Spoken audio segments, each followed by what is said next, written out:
Année de l'émergence, année de l'autosuffisance alimentaire, année de l'emploi, année de santé, de l'éducation. Ils promettent ciel et terre à leurs mandants, sinon à leur population. Ils promettent des lendemains meilleurs à des populations qui, pour la plupart, attendent avec beaucoup de patience quand même des réalisations qui ne voient pas le jour ou très rarement le jour et parfois même rien du tout. Si bien que les problèmes d'hier non résolus viennent se heurter à ceux d'aujourd'hui et de demain. Carambolage.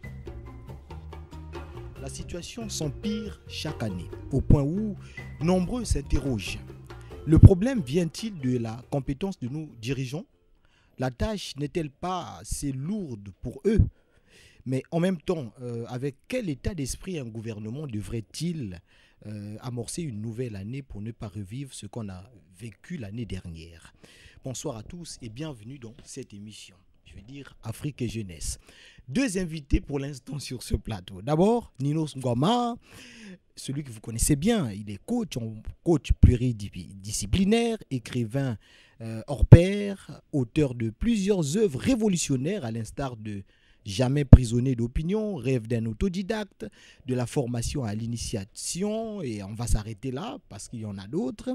Et il est le bienvenu dans ce plateau d'Afrique et Jeunesse. Bonsoir et bienvenue, monsieur Ninos. Merci Matt et surtout aux téléspectateurs, bonsoir. Vous êtes le bienvenu. Merci Matt et merci aux téléspectateurs. Sinon, merci, vous allez bien? Merci beaucoup. Super. Deuxième invité de notre plateau, c'est Maria Oko. Maria Oko est juriste et désormais très présente dans les médias. Ce que j'apprécie le plus, c'est sa capacité d'analyse. Alors, c'est extraordinaire. Maria, bonsoir. Bonsoir, Matt. Ça va? Merci. Très bien. Alors, on va aller droit au but parce qu'on n'a pas de temps à perdre. On va déjà toucher le problème. Monsieur Ninos me regarde. Très rapidement, on va toucher le but. Comment expliquer que ceux qui gouvernent promettent des grandes choses, surtout lors des élections. Ils promettent des grandes choses au peuple, mais ne les réalisent pas, sinon que très rarement. Est-ce que c'est parce qu'ils sont incompétents? Je parle notamment de nos dirigeants africains. Ou est-ce que quand ils arrivent au pouvoir, ils se rendent compte qu'en fait de compte, la tâche est trop lourde? Pourquoi ça? J'ai jamais été président, j'ai cas, on jamais le été ministre. Mais ce qui est très vrai, je ne sais pas quand on arrive sur le fauteuil ce qu'on croise. Donc, il se pourrait qu'on croise des démons qui changent nos idées. Parce que lorsque nos dirigeants à la quête du pouvoir viennent vers nous, puisque le pouvoir est du peuple, viennent nous draguer. Quand ils viennent nous draguer, ils nous font la cour, ils nous promettent ciel et terre, comme tu as su bien le dire. Une fois élus, les démons d'oubli arrivent. Ils oublient très vite qu'ils ont dit certains mots. Et je suis très sûr qu'ils ne suivent pas leur discours de campagne. Ils ne suivent pas, ils oublient et ils tombent très vite dans la course à la bourgeoisie. La bourgeoisie affolée. D'ailleurs, mon tout dernier livre qui va paraître cette année 2022, c'est Comment réussir son mandat et sortir par la grande porte. Et ce livre-là va vraiment être quelque chose d'intéressant. On attend ça. Ouais. En tout cas, je le dédie d'abord, premièrement, à monsieur le chef de l'État de la République du Congo et en plus au président de l'Union africaine et à tous les autres dirigeants qui viendront après. Réussir son mandat et sortir par la grande porte est un défi. Donc, souvent, à la phase des élections, il y a des plans. Mais on a l'impression que 7 ans ou 5 ans ou 4 ans ne suffisent pas parce qu'ils recherchent après un deuxième mandat. Troisième même. Deuxième mandat, et puis un ainsi de quatrième. suite. Donc, pour moi, je me dis, ce n'est nullement question d'incompétence parce que compétence y est quand vous mettez ces dirigeants-là des différents postes. En tout cas, ils réalisent des choses. La plupart des gens qui sont mandatés, qui sont élus, à la base, font des choses. Raison pour laquelle leur profil peut répondre à une élection. On peut les élire, on peut ainsi de suite parce qu'ils ont des choses. Et ils nous proposent même des plans de société qui sont très alléchants. Oui, effectivement. Mais le problème, c'est... Je crois que c'est souvent aussi dû à la perte du temps, c'est-à-dire on se focalise sur des non-priorités. C'est-à-dire on se dit, bon, j'ai telle priorité dans mon mandat, j'ai 3 ans, j'ai 4 ans, mais il y a certains projets, quand vous les regardez, ce sont des projets à long terme, mais qu'on nous présente pour des courts termes. Et après, on finit par devenir menteur. Au nom de la politique. Ah, ça c'est clair. Maria, tu souhaites ajouter quelque chose? Pas particulièrement pour le moment. J'ai bien entendu ce que vous avez dit, mais en tout cas, c'est vrai. Et comment tu trouves ce qu'il a dit tout à l'heure, par exemple? Ce n'est pas totalement faux, même si je ne pars pas tout de suite dans le même point de vue. Je suis d'accord qu'ils viennent avec des beaux projets, de belles paroles, mais peut-être que c'est aussi les personnes qui les accompagnent aussi qui peut être le problème. On peut avoir une vision, mais il faudrait que les personnes autour de nous... C'est-à-dire que ceux qui sont autour finissent par les détourner, en fait. Peut-être pas les détourner, mais pas les accomplir comme il le faudrait. C'est plutôt ça aussi le problème qu'il y a, parce qu'une personne ne peut pas réussir à elle seule à faire marcher un projet. Après, quelque part, c'est vrai que les projets qu'ils nous proposent sont des projets à long terme, alors que les priorités de la vie courante ne sont pas tout de suite prises en compte. C'est peut-être ça qui est dommage. Et oui, tu soulignes quelque chose de très important. Tu parles de l'entourage. Ça veut dire que quand on accède à la magistrature suprême, on doit vraiment se faire bien entourer. Exactement. Est-ce que c'est ce que ça veut dire? Oui, forcément. Et justement, moi je suis président de la République. Je passe président de la République. J'ai été élu par un peuple. Je dois construire un gouvernement. Je nomme un Premier ministre, mais je dois m'assurer que ce Premier ministre ira chercher des ministres qui vont me convenir, qui vont m'accompagner dans mon projet. Sinon, ça ne sert à rien, M. Ninos. Oui, effectivement. Moi, je crois que on ne va pas crier tout de suite sur l'incompétence. J'ai commencé par le dire qu'il est nullement question d'incompétence. Chaque personne qui est votée, qui est élue, a un plan. Le plan, on doit le défendre.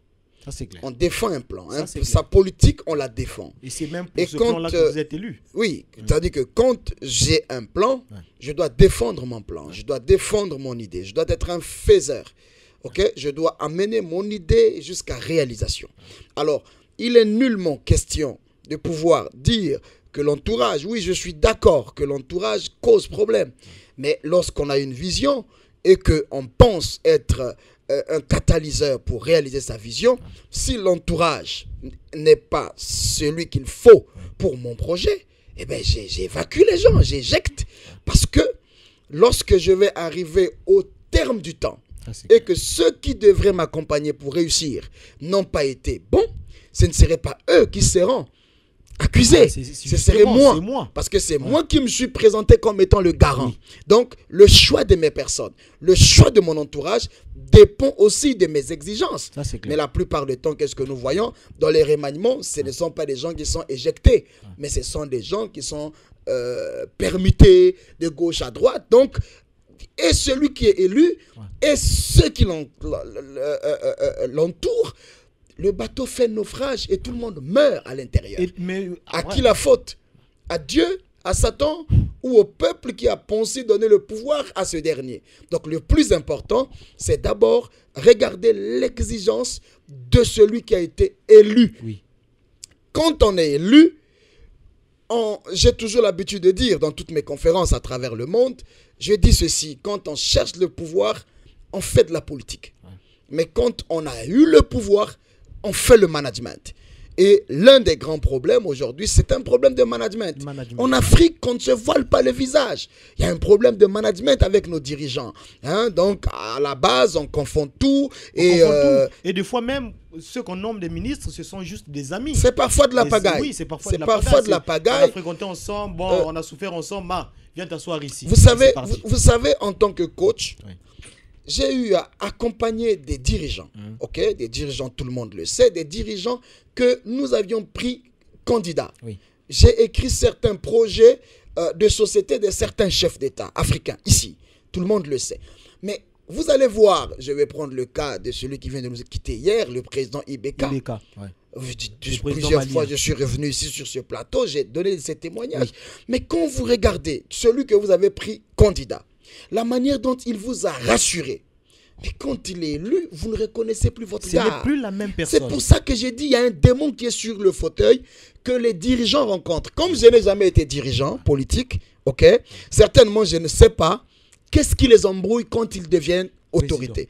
Donc, est-ce que c'est pas aussi le pouvoir qui les monte à la tête finalement? Bon, je crois le démon c'est le pouvoir. Ah bon, le démon c'est le pouvoir. Ouais, le Alors démon comment doit faire être le pour combattre pouvoir. ça? Parce que de toutes les façons, on sera bien confronté à le rencontrer, ce démon. Oui, en fait, le problème c'est parce que quand on rencontre ce démon de pouvoir, au lieu d'exercer le pouvoir, on va dans les abus de pouvoir. On va dans les excès, les à côté de pouvoir. On oublie ce que tu as cité tout à l'heure. Et ça nous sombre de plus en plus. Mais bien sûr, c'est-à-dire, c'est ce que tu as cité tout à l'heure, le côté social du peuple.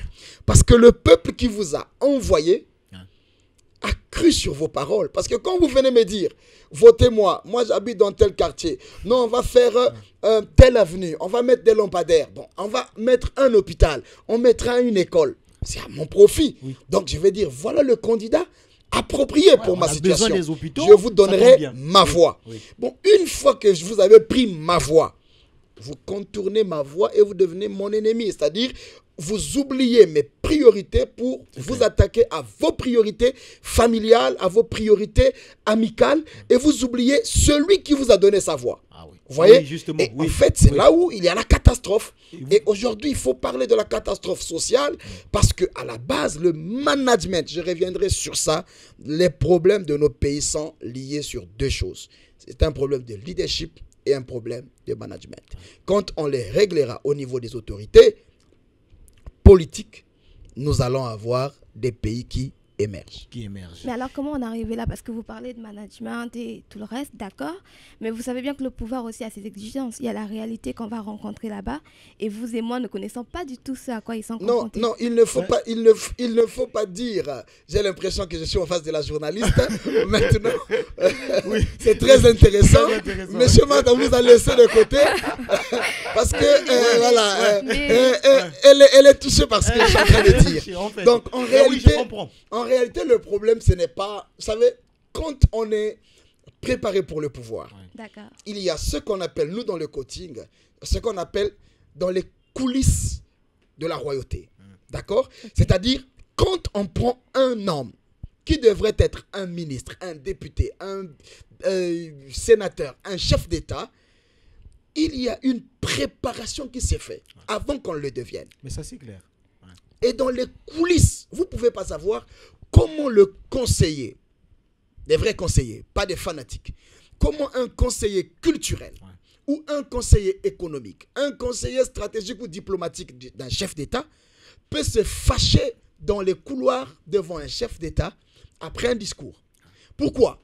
Parce que dans les coulisses, on travaille les textes. Ça, c'est clair. Arrivé quelque part, rien que dans les attitudes du chef, il va gaffer en public. Mais ça ne se traite pas en public. Dans les coulisses, on reviendra, on dira, monsieur le président, là, vous avez faussé. Et si vous me dites qu'on ne sait pas, je vais par la grâce de Dieu vous dire que nous travaillons dans ça. Je suis un coach politique, donc je suis dans les rouages. Alors, tout en travaillant avec ces personnes, nous nous rendons compte qu'ils ont des grandes difficultés. La plupart de nos autorités, ils oublient de se développer une fois au pouvoir. C'est en fait la maladie de beaucoup d'Africains. Ça, c'est clair. Ils arrêtent d'évoluer aussitôt diplômés. Oui, non? C'est-à-dire qu'aussitôt diplômé, on arrête d'évoluer. Aussitôt politique, on arrête. Aussitôt sur le fauteuil, on arrête. Alors que nous voyons sous d'autres cieux des présidents continuer à être formés, à être coachés sur plusieurs domaines qui sont liés au développement de leur peuple. Mais est-ce que ce n'est pas ça aussi le rôle des conseillers? Continuer à coacher quand même Oui. Le rôle en grande partie des conseillers, c'est celui-là. Il faudrait que les conseillers aient le courage de ne pas être des bénis oui. Vous voyez, non? C'est-à-dire, quand moi je suis choisi pour être votre conseiller, mon travail, c'est votre réussite. Et à la fin de votre mandat, il faudrait qu'on se serre la main pour dire félicitations. Le président, je dirais au président merci, et le président dira à son conseiller merci. Il y a une complicité. Et vous voyez, il y a aussi une affaire de fédération des compétences. Il faut savoir fédérer les compétences aussi longtemps qu'on est à la tête d'un peuple ou à la tête d'une administration. Parce que les personnes qui doivent vous accompagner, il faut réussir à faire ce qu'on appelle dans le football le classement. Lorsque on a joué un match, quand l'équipe a gagné, on dit qui a gagné. Ah oui, c'est l'équipe qui a gagné. Non. Souvent on apprécie qui? Ben c'est aussi le coach. Le coach. Le coach, on dira, oh, le coach a fait un bon match. Ouais. Quand l'équipe a échoué, on dira qui? Le coach. Le coach, là, il faut le dégager, il faut l'enlever. Donc, en grande partie, ceux qui accompagnent les dirigeants politiques ont une très, très grande responsabilité, comme elle disait, sur le succès des mandats. Alors, et je suis en train de traiter ça dans mon nouveau livre ici, réussir son mandat et sortir par la grande porte, parce que ça me fait très mal de voir que si nos dirigeants, quand ils finissent leur mandat, s'ils ne sont pas à la Cour pénale internationale, justement, ils sont devant les tribunaux nationaux, ou alors ils doivent être en exil. Pourquoi l'exil? Pourquoi les tribunaux si on a été un bon dirigeant? Ou parce encore, deux fois, c'est la population qui se fâche et qui les chasse. Comprenez, comprenez alors. Et donc, il faut finalement qu'on aille jusqu'à découvrir quels sont ces démons-là. Et je crois que je tiendrai d'ici peu une émission qui va parler de ces démons du pouvoir, parce qu'il faut finalement qu'on arrive à percer le mystère pour qu'on comprenne exactement ce qui les emmène là. Monsieur Ninos disait tout à l'heure qu'il y a une grande différence entre le candidat et le président de la République. Effectivement, est-ce que c'est le pouvoir qui monte à la tête? Ben ça, on finira par le découvrir. On va encore se retrouver sur ce plateau pour en parler. Mais moi, j'aimerais aborder un aspect, Maria, qui est très important. C'est, puisque quand on arrive au pouvoir, il y a tout ça. Mais moi, je me dis, à un moment donné, on peut pouvoir reprendre ses esprits et relancer la machine. C'est pour ça que je veux poser la question que voici. Avec quel état d'esprit on devrait aborder une nouvelle année, quand on sait que surtout que l'an dernier, il y a eu des crises, des perturbations, des atrocités. C'était vraiment un échec. On démarre une nouvelle année, Maria. Qu'est-ce qu'on fait? À première vue, ce qu'il faut faire, c'est déjà faire le bilan de tout ce qui est arrivé l'année passée. Oui. Essayer d'évaluer les échecs et les réussites, oui, et essayer de voir si on peut améliorer ce pourquoi on n'a pas pu arriver comme objectif là-dessus. Donc, il faut peut-être faire un retour en arrière, parce qu'on dit que souvent qu'il faut... Voilà, exactement. Il faut apprendre de ses erreurs. Et sans les échecs qu'on aura eu l'année dernière, qu'il faudra peut-être essayer d'améliorer dans l'année qui vient. Pour moi, c'est en fait ça. Un bilan total de l'année qui est passée. Mais seulement, M. Ninos, moi j'ai l'impression qu'on dit tout le temps ça. Repartir en arrière pour voir qu'est-ce qu'on n'a pas réussi, pour mieux les analyser et puis relancer les choses l'année prochaine. Moi, j'ai l'impression qu'on dit beaucoup ça, que même les présidents, ceux qui sont au pouvoir, savent tout ça. Ils vont vous expliquer ça, mais en fin de compte, rien ne change. La question est de savoir, est-ce qu'ils le font? En fait, c'est ça le problème.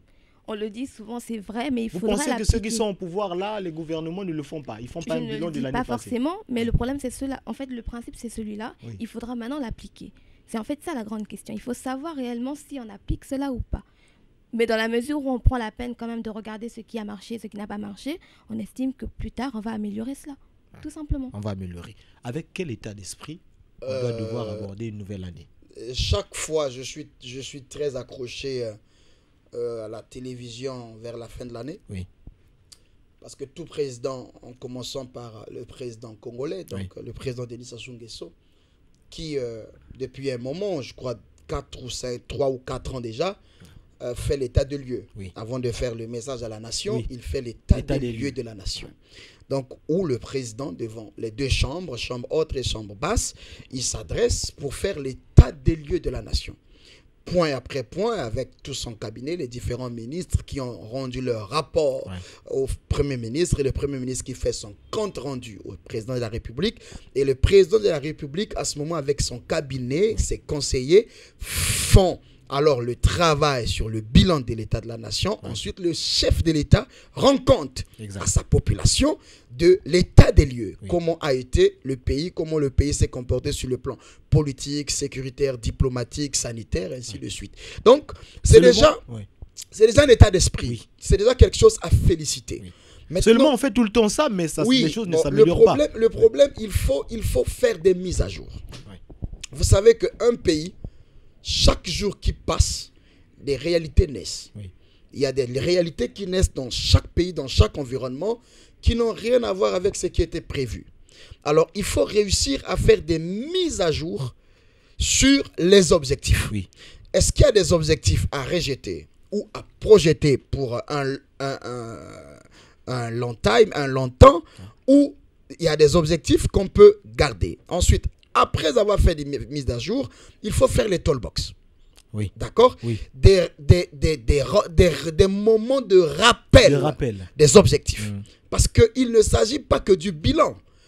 Quand vous allez dans certaines entreprises organisées, on fait le tollbox chaque début de semaine ou chaque début de journée. Exact. Pour rappeler aux agents, nous sommes une entreprise industrielle. Vous n'allez pas rentrer ici pour faire des accidents, repartir avec des mains coupées, ainsi de suite. Donc, il faut respecter les EPI, il faut respecter ceci ou cela. Donc, chaque dirigeant devrait faire des mises à jour et aussi des tollbox, des rappels à l'ordre, des rappels aux exigences, des rappels aux devoirs, des rappels à la citoyenneté, des rappels au changement de mentalité. Toutes ces choses-là, il faudrait bien que ça figure dans les priorités ou les prérogatives d'un dirigeant. Parce qu'un dirigeant qui ne rappelle pas les objectifs, alors il finira toujours par se rendre compte que tout ce qu'il s'est dit au départ après son bilan pourra aller dans les oubliettes du temps.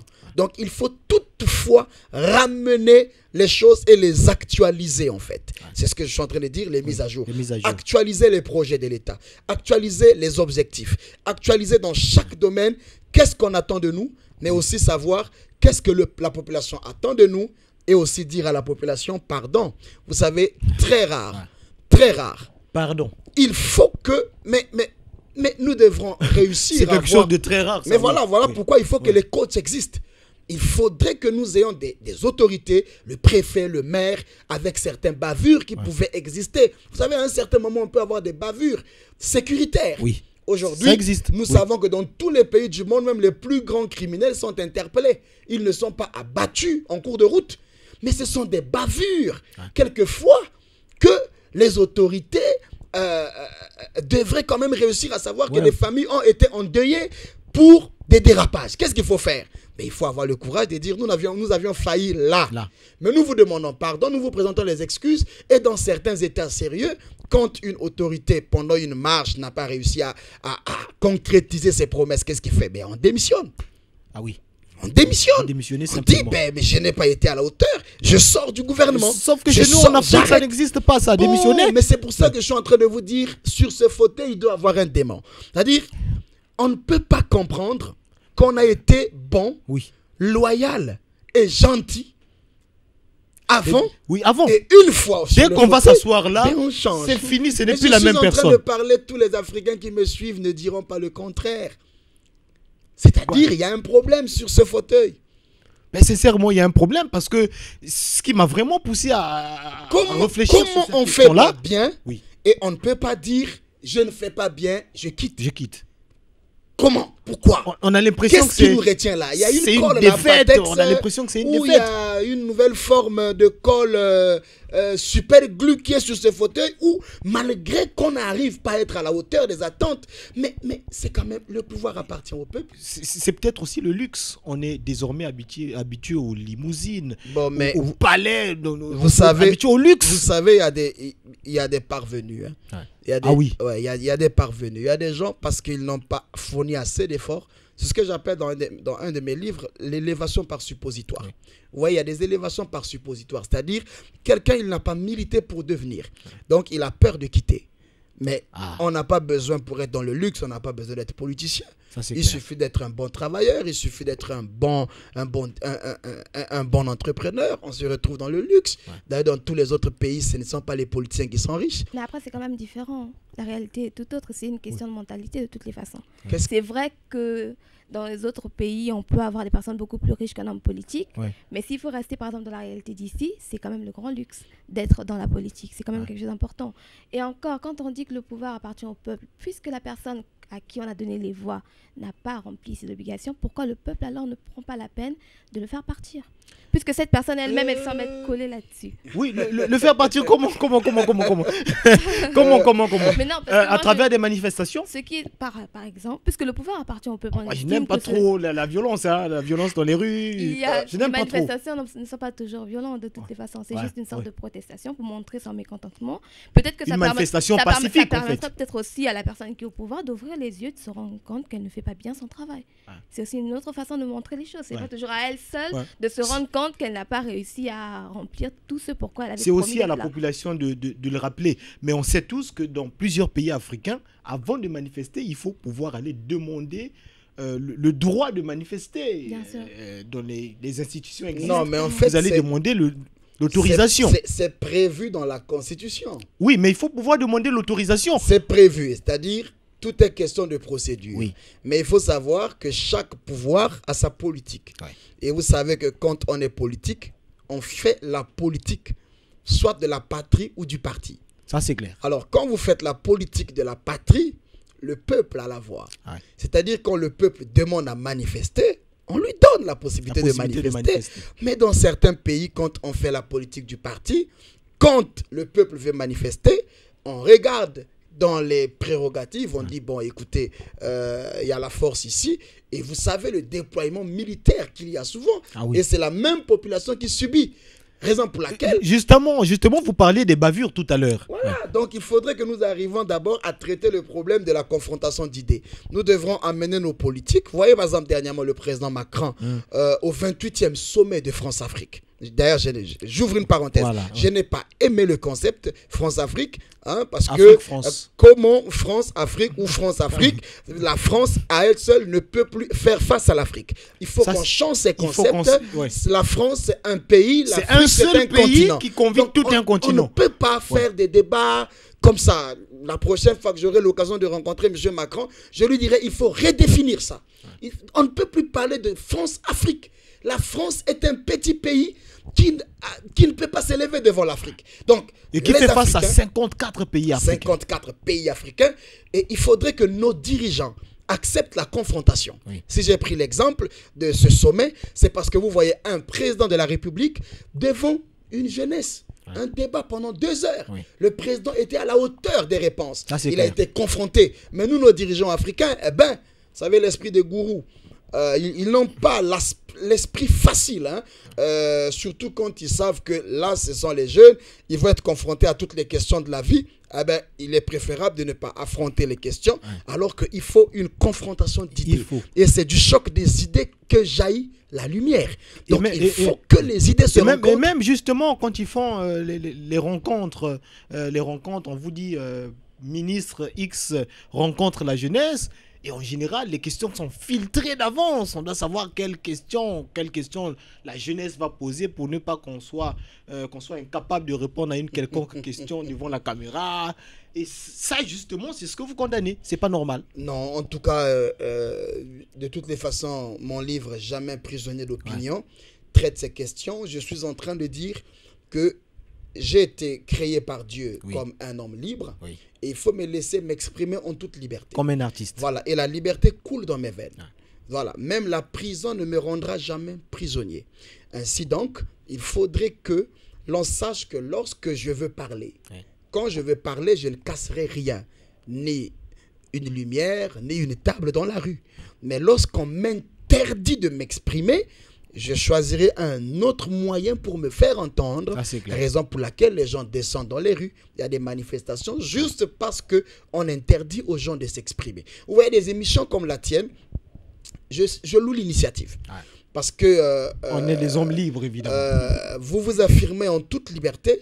Que Dieu bénisse la NTI, que Dieu te bénisse pour que ces genres d'émissions continue, se perpétue, parce que nous croyons que chaque fois que tu m'invites, eh ben, je viens en courant parce que je sais que je vais m'exprimer. Jamais président d'opinion va parler. Ça, c'est clair. Ça, c'est clair. Alors, on est déjà à la fin, malheureusement. On est déjà à la fin.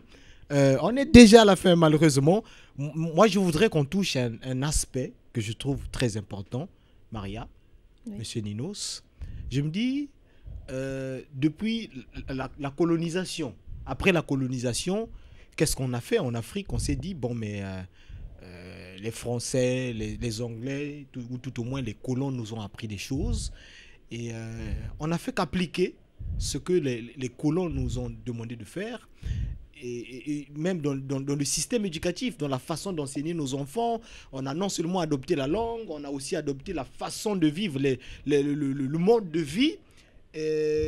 La gestion des hôpitaux, la gouvernance, c'est un peu la même chose. Je me dis, Maria, est-ce que ce n'est pas le moment un peu de bousculer les choses. Bousculer dans la mesure où on va créer quelque chose qui nous ressemble peut-être? Qui nous ressemble et qui va peut-être nous arranger, qui va peut-être baliser la voie de notre développement.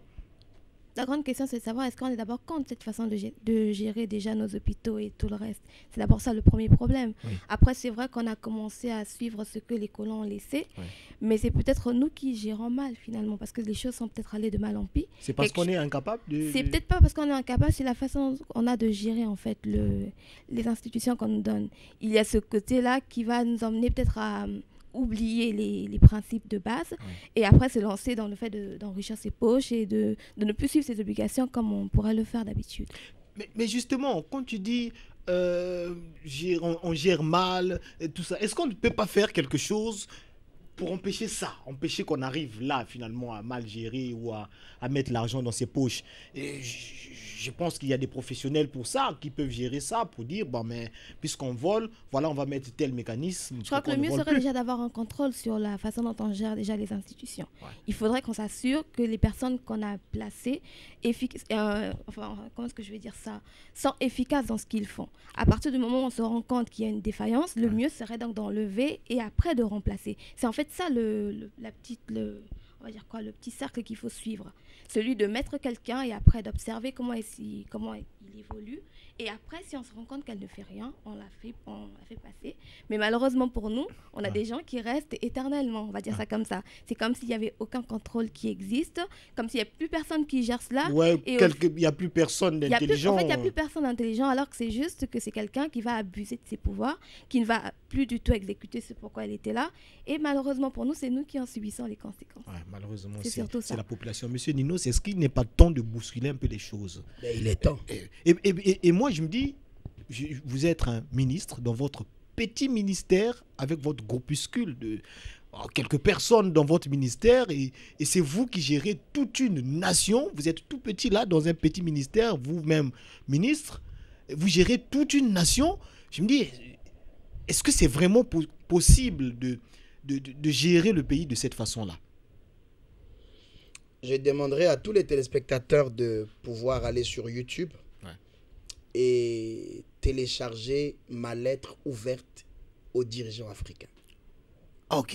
Ouais, j'ai une lettre écrite, c'est une lettre ouverte que j'ai écrite. J'étais à Addis Abeba, je suis allé à l'Union africaine pour déposer la lettre, m'adressant à tous les dirigeants africains. On ne peut pas croire que ce soit des corrompus ou des corrupteurs qui condamnent la corruption. Ouais. On ne peut pas croire que, ça n'a pas de sens. Que ce soit des receleurs qui condamnent le vol ou les voleurs. On ne peut pas toujours continuer à dire question de mauvaise gouvernance. Ouais. Parce que gouvernance, c'est l'homme qui gouverne. Oui. Et la vie se fonde sur deux choses, se diriger et diriger. Oui. Et aussi à côté de ça, il faudrait que nous devenions de plus en plus conscients que l'Afrique nous appartient. Oui. Tous. Nous n'allons pas construire nos pays comme des passagers, comme des étrangers. Et la plupart de nos dirigeants voyagent. Ils connaissent comment les pays des autres pays frères fonctionnent. Que vous allez dans d'autres continents, que vous revenez en Afrique, vous allez vous rendre compte que les problèmes dans certains pays africains sont des cas isolés. Oui. On ne va pas comparer le Rwanda au Congo, on ne va pas comparer l'Afrique du Sud au Zimbabwe, on ne va pas comparer ainsi de suite mon pays, la Guinée au Mali, et ainsi de suite. Donc, il faut que les choses bougent. Si les choses ne bougent pas, la nature, elle, va faire bouger les choses. Et c'est une loi. C'est ce qu'on constate déjà. Hein. C'est une loi. C'est-à-dire, le temps à lui-même est maître de tout. Ouais. Personne ne maîtrise le temps. Et si le temps, vous ne le contrôlez pas, il va vous glisser sous les pieds comme un chef qui se croit trop fort avec toute l'armée du monde, mais quand la mort entre, personne ne peut la bloquer. Personne. Donc, le changement languit dans les cœurs. Les gens nourrissent et formulent le vœu de voir leur pays changer. Oui. Que nous arrivions à voir nos fils que des hôpitaux dignes. Des hôpitaux dignes, ce ne sont pas des beaux bâtiments. c'est le plateau technique. Moi, je préfère avoir un hôpital très petit avec un plateau technique équipé. Et nous voulons voir, messieurs les ministres, se faire consulter par les médecins, que eux-mêmes, ils envoient à l'étranger se faire soigner. Donc, il faut désormais que l'éducation et la santé, la sécurité deviennent des vraies priorités pour nous. Nous, la population, nous aussi, les voix des sans-voix qui avons la plume, pouvons dire aujourd'hui que les choses sont en train de changer. Au fur et à mesure, certains gouvernements se rattrapent, mais il y a aussi un changement de paradigme. Il y a tellement de systèmes que maintenant, même si on faisait appel à d'autres dirigeants, ça va être difficile. Il faut d'abord casser les systèmes, briser les systèmes, parce que le chef peut donner des instructions. Le chef, il peut avoir la volonté du changement, mais en bas, ça ne s'exécute pas à la manière. Et je ne sais pas si ça vous est arrivé une fois de voir que les autorités ou le chef de l'État a donné une instruction que c'est gratuit, mais vous arrivez à l'administration en bas, on vous dira c'est pas le président, c'est pas le président qui tape les papiers sur la machine. Ça, donc il y a un problème aussi de l'exécution. Je crois qu'ils sont aussi arrivés. Voilà. Ils sont arrivés. Donc vous voyez aujourd'hui par exemple, nous faisons quand même appel à nos frères médecins infirmiers. Ayez encore à cœur le serment d'Hippocrate, c'est-à-dire avant de l'argent, sauver des vies. N'ayez pas l'habitude quand quelqu'un a fait une crise, directement la morgue pour les 10%. Arrêtez ça. Donc il faut que nous changeons parce que les années en fait ne changent pas. Ce sont les hommes qui changent dans les années. Donc voilà, il faut que les choses bougent, mais ces genres de missions, les femmes, les hommes devront se fédérer pour que les choses bougent. Dernière question. Maria, sauf si tu as quelque chose à ajouter. Non, moi je partage son point de vue là-dessus. En tout cas, ce sont des priorités, c'est vraiment important au niveau de la sécurité, la santé, parce qu'on se rend compte que dans notre société à nous, on est laissé à nous-mêmes. Et nos familles sont celles qui se retrouvent dans des difficultés alors qu'on a un État qui est là, qui pourrait nous donner quand même le minimum de mesures pour être soignés dans les conditions adéquates. Et je ne passe pas de l'éducation aussi qui est quand même un problème. Donc ça, ce sont des points importants parce que c'est ce que nous vivons ici. L'éducation, c'est même la base. En fait, oui, justement, c'est ce que nous vivons tous les jours. Donc il faudra au moins qu'il y ait un regard beaucoup plus, on va dire un peu plus, je ne sais pas, mais c'est un regard... Comment est-ce que je vais dire ça? Essayons quand même d'avoir un regard un peu plus... Le mot ne vient pas, mais j'aimerais en fait demander à notre gouvernement... Philanthropique, peut-être? Pas forcément philanthropique, parce que ça, ce n'est pas le mot adéquat, mais il faudrait quand même que notre gouvernement se montre beaucoup plus attentif à nos besoins quotidiens. Vraiment, ça c'est quelque chose de très important. Et malheureusement, le temps presse, il faut qu'on arrête. J'ai une dernière question. Maria, s'il y avait un produit, demander d'administrer un produit à l'Afrique, ce serait quoi? Un produit à l'Afrique? Un produit, si tu veux, un traitement. Ah, un traitement. Ça, c'est une bonne question. Ce serait quoi? Avec tout ce qu'on a comme problème, c'est pas évident de savoir tout de suite qu'est-ce qu'on va trouver comme produit. Sincèrement, je ne sais pas trop. Mais je voudrais peut-être qu'il y ait une solidarité entre nous tous, en fait. C'est d'abord ça, le patriotisme. Parce que c'est ça qui, finalement, permet à ce qu'on évolue ensemble. Il faudrait qu'ensemble, on soit main dans la main, prêts à faire changer les choses et à marcher ensemble pour faire changer et faire bouger le monde. C'est un peu... J'ai l'impression d'entendre Kwame Nkrumah quand elle parle de solidarité en Afrique. Monsieur Ninos, si on vous demandait d'administrer un traitement à l'Afrique ou de lui prescrire des produits pour lui traiter, ce serait quoi? Ben, si d'autres habitent l'Afrique doit nous habiter. C'est ce sentiment de patriotisme, sinon de panafricanisme, le combat dans lequel nous sommes. Et rappeler à tout le monde que lorsque nous aurons fini d'exploiter toutes nos richesses, tous nos minéraux, nous aurons enfin besoin de construire et de développer l'homme, parce qu'aucun développement ne vient quand les ressources humaines ne sont pas développées. Mettre l'homme au centre de tout, le responsabiliser pour l'action. C'est tout. Alors, quelque chose à ajouter? Non, pas particulièrement. Malheureusement, c'est déjà la fin de cette émission. Mesdames, Messieurs, c'est ici que nous allons mettre un terme à cette émission formidable avec de belles interventions. Malheureusement, format réduit, on va s'arrêter là. Je rappelle que j'ai reçu ici Monsieur Ninos Ngouama, coach plus pluridisciplinaire, écrivain hors pair, auteur de plusieurs œuvres révolutionnaires à l'instar de Jamais prisonnier d'opinion, Rêve d'un autodidacte, de la formation à l'initiative, de la formation à l'initiation, pardon, on va s'arrêter là. Monsieur Ninos, sincèrement,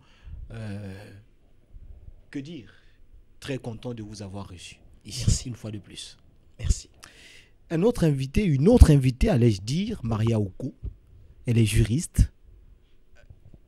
Vous la verrez désormais et de temps en temps dans les médias. Quels médias? Je ne sais pas. Vous allez découvrir. Maria, merci d'être passée. C'est un plaisir, merci. Super. Mesdames, messieurs, l'heure est au réveil. L'heure est à la solidarité. L'heure est au patriotisme. L'heure est au développement de l'Afrique, à l'unité. L'heure est à penser Afrique. L'Afrique, c'est notre seule raison de vivre. L'Afrique, c'est notre terre. Rien ne nous intéresse vraiment plus que notre Afrique. Il est donc important de tout donner, important de tout faire pour que cette Afrique-là change, pour que cette Afrique qui autrefois était plus développée que les autres continents revienne à la tête et mettre à nouveau sa couronne. C'est déjà terminé pour aujourd'hui. Je vous donne rendez-vous pour mardi prochain. Au revoir.